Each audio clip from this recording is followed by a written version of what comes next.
Hi, you're watching Employability Let's Circle Back. My name's Maz and I'm the Employment Engagement Manager.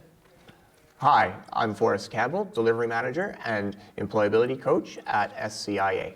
We're going to talk about assistive technology in the workplace today.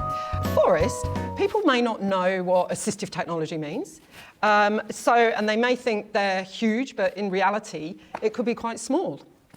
Yeah, absolutely, Maz. Actually, most of them are quite small, and most of them are things like screen readers, voice-to-text, Dragon software is a really big one, visual communication software, adaptive mouse, typing aids, and maybe a height-adjustable desk would be some of the ones that you could look at. So how do people fund assistive technology like these?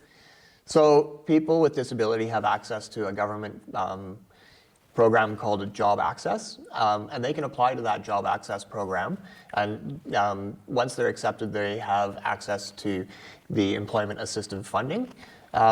And through that, they can have their home office or work office assessed and be funded through that. That's fantastic.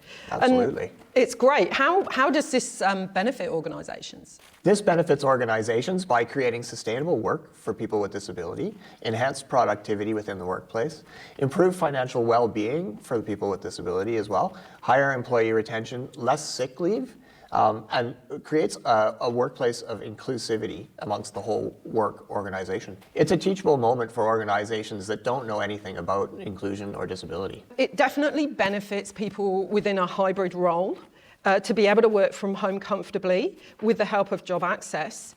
And with our Building Employer Confidence program, we cover all that in the workshops that we put forward to our organizations. Thanks for watching our video.